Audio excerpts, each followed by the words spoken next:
Одог шүү дээ, тийм ээ. За энд хүнд жингийн тамирчид орж ирж байна да. За тэгээд наанаас нь улаан өмсгөлтэй цаашаа хараа зогсож байгаа тамирчин бол болд бүрийн сугар жаргал, үйзэн тал хувьцаат компани тамирчин, жудо бүхэн олон улсын хэмжээний мастерцолтой 1989 онд төрсөн. Өндөр нь бол метр 94 санж, биеийн жин бол 140 кг, 20 настай.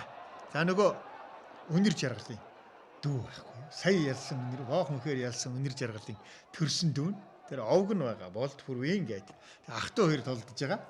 За энэ сугар жаргалтай толдож байгаа Виктор овгтой төмөрч өдөр бол Вагнер Аз компани тамирчин жудо бөхөр 9 жил кикбоксоор сэчилж байгаа. За 2001 оны жудо бүхэн өсвөр залуучуудын улсын аварга шалгаруулах тэмцээний мөнгө хүрэл медальтай, 2006 оны Вайлдааны самбын улсын аварга шалгаруулах тэмцээний хүрэл медальтай, аймгийн начин цолтой 1981 онд төрсөн метр 80 санжийн өндөртэй 106 кг жинтэй ийм хоёр тулаан толдож байна. За энэ удаагийн тулааны хамгийн хүнд жинтэй нуруулаг тамирчин бол одоо энэ яа харахгүй бол төрийн сугар жаргал байна. Үйзэн тал компани тамирчин байна.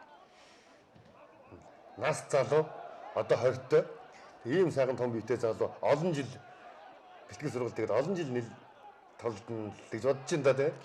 Одоо тэр яг төрсөн ах нь хажуугаар ингээд хажуугүй шүгчтэй хажууд ирээд гар мар энэ төр яхад оролцохгүй хажуугаар нь яваад шүү дээ. Чинь төрсөн ах нь одоо дүүгээ толдож яхад бол яалтгүй ингэж оролцоосоо. За энэ харин ашигтай барил авсан да. Сугар жаргалын хувьд их жинтэй өөрөө бас барилддаг тамирчин. За доороос нь бас гарын 20-од байна. Энэ тэрээр авах хэрэгтэй байхгүй. Ухсгаа тэрээр наалчих хэрэгтэй юм. За өөрт нь бол тун боломжтой юм давуу байдал одоо харагдаад байна да. За эрингээ шөвч тулааныг зогсоолоо. За ингээд Үйзэн тал компани тамирчин сугар жаргал Вагнер Аз компани тамирчин Викторийн төмөрч өдрийг ялж байна.